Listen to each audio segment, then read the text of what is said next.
welcome or welcome back to my channel. It's been a while since I did the last week of workouts, so I think it's time for another one. I will give you all the details about how I work out in my regular average week. I also post daily workouts and gym tips on my TikTok and Instagram, so follow me there if you want some daily content. Let's get into the video. I usually start my week of workouts on Monday, but it could also be Tuesday or Sunday even. So let's just call it day one. Of course, I am starting with dynamic stretches. The difference between dynamic and static stretches is that with dynamic stretches, you're usually moving, and that's why they're great to do before the workout. And then static stretches you can do after the workout. My first workout is leg day with a glute focus. This is the hardest workout of the week, and this is why it's the first workout of the week. It's really helpful to have your hardest, most intense workout or most important workout in terms of goals on the day after your longest rest period. So for instance, if you usually rest on weekends, and Monday is the day to really go for it. I did a lot of set of squats because I just felt motivated to try to go heavier. Then of course RDLs, I love RDLs. I also love this variation with a landmine bar, so the bar is fixed at one side. It really helps you push your hips to the back to get that glute focus. And it's really easy to set up. You can clearly see I was done. By the time I was doing Bulgarian split squats, I was absolutely done. It's a heavy leg day, that's how it is. I pushed through it.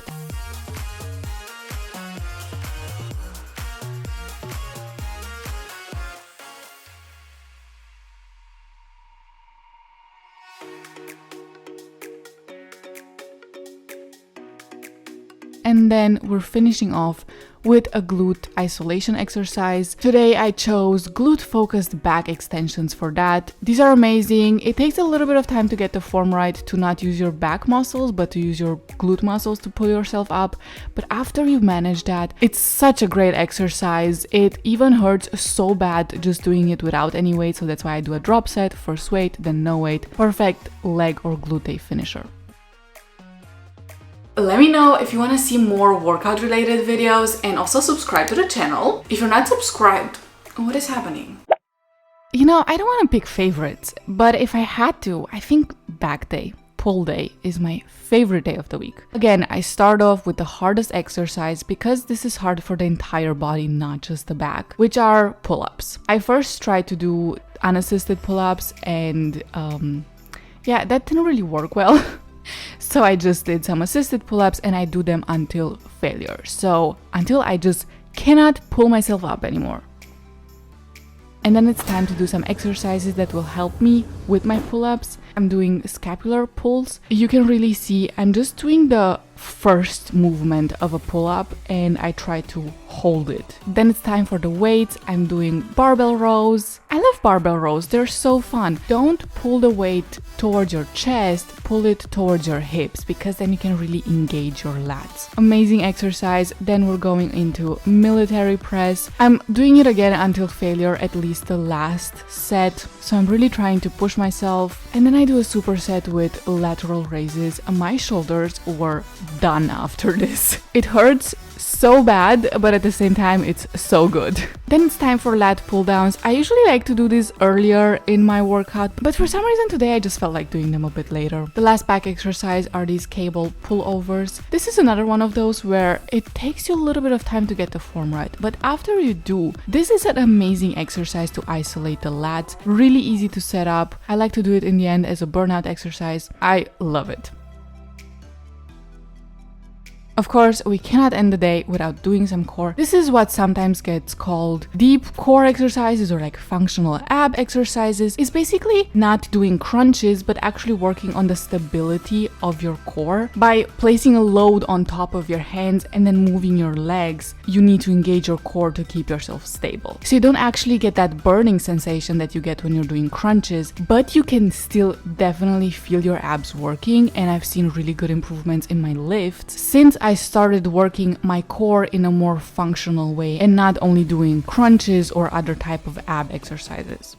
day 3 is rest day. Sometimes you need a rest day in the middle of the week because the week can get really hectic. So when I feel like I need it, I just take it. And then the next day, it's a fun day. It's time for some tennis. Of course, first I'm warming up as I would do with any other type of workout. If you've seen my latest videos, I think I always talk about tennis because tennis has truly changed the way I approach fitness lately. I found it so helpful, fun, also rewarding to just start playing a sport just for fun. This isn't my workout split, but I don't really consider this a workout. It's a time I get to have fun, to just run around, try my best, try to learn something, but with no pressure. I only started playing tennis 2 or 3 months ago. The beginning was so frustrating. I couldn't even hit the balls. I would just completely miss the balls.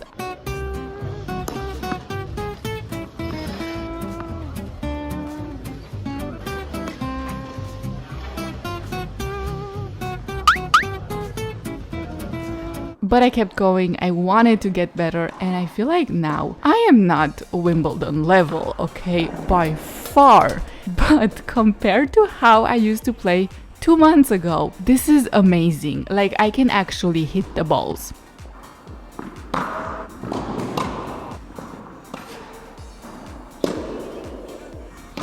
This is also a good cardio workout. Like, I'm literally running around the entire time. I'm constantly running around, and after tennis I'm just done. But I love it. It's glute day. This is the dynamic stretching routine that I already promised you. Even if I'm doing a lower body workout, I will still warm up my upper body. This is really necessary. So like I said, dynamic stretches means I'm choosing stretches where I can just move through them. Like, I'm not putting my legs in a certain position and then just stretching them for 10 seconds. I'm keeping it moving. I'm warming up my legs, I'm warming up my hips. I'm trying to open up my hips so I don't get hip pain, which sometimes used to happen to me when I didn't properly warm up before lifting. I'm really taking my time with warming up because it is such an important part of the workout. When I started going to the gym, I would go immediately to whatever exercise I would do first and just get on with it. But now I learned the importance of actually properly warming up and taking your time, not rushing through it, because those extra 5 minutes really do not count in the end.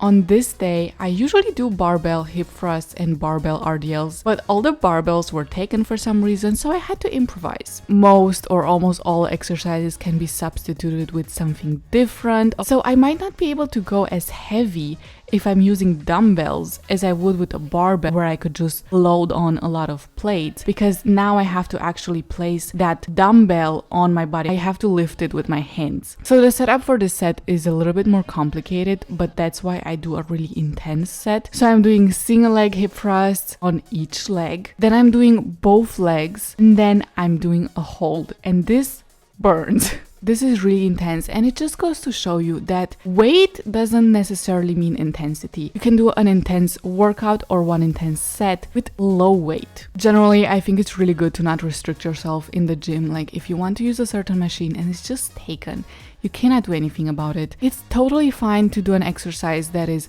not as great or a little bit less optimal or that you don't like as much. It's really still fine. Maybe next time you will get that machine that you want, but I think it's important to be flexible when it comes to the choice of equipment that you need for your workout.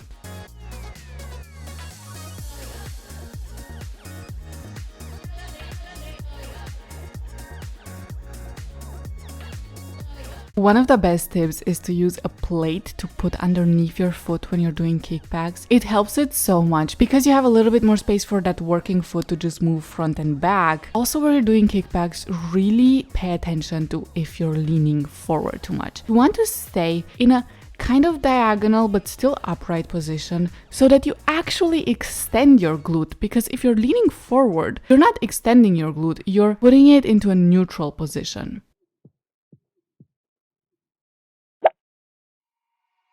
I want to be completely honest and transparent about why I added this type of workout to my split. I didn't always have a full body day in my split. Also, this is a mostly body weight workout, which is also something I didn't always do. But lately I've had days where I just wasn't feeling weightlifting. I just got a little bit bored. I felt like I needed something else, so I started doing something else. Is this the most optimal workout for my aesthetic goals?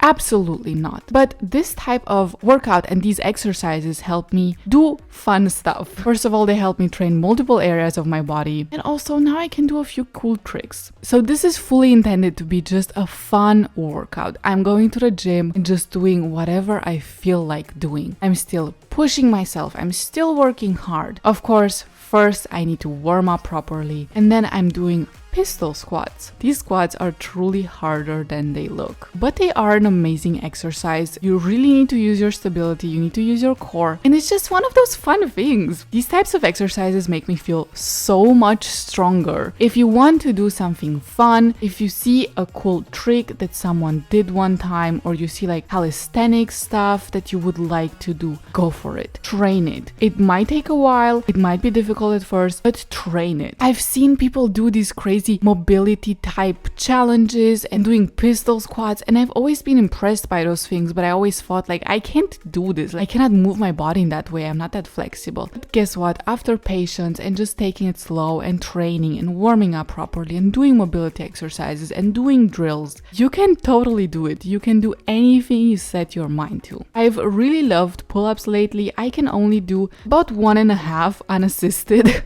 as you can clearly see, but I'm working on it. And I try to do assisted pull-ups at least twice a week, sometimes 3 times a week. I usually do them at the very beginning of my workout so that I have as much energy as possible for them. Can I just mention that pull-ups make you feel so strong? I love them. I keep calling them pull-ups. They're actually chin-ups. But yeah, box jumps starting from the knees. This is scary, okay? Let me admit this.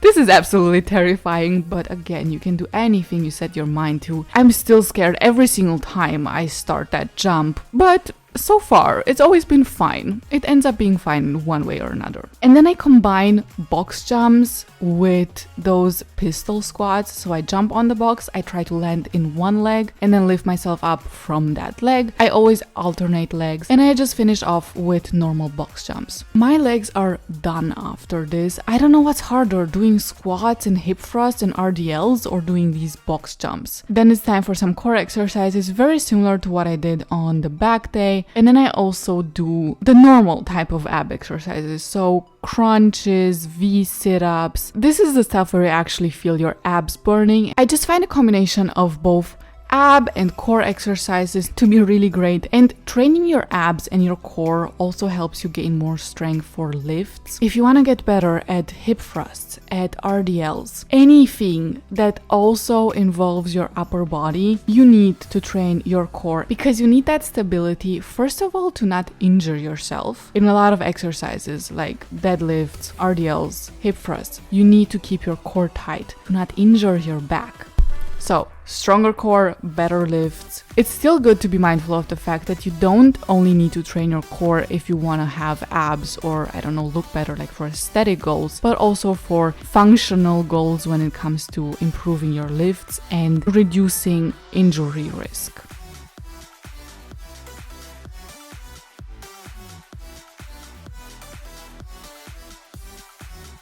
I finished the workout with a little run, nothing really intense, because after that workout I was already super tired. So this was just a little bit of steady state cardio to finish off the workout.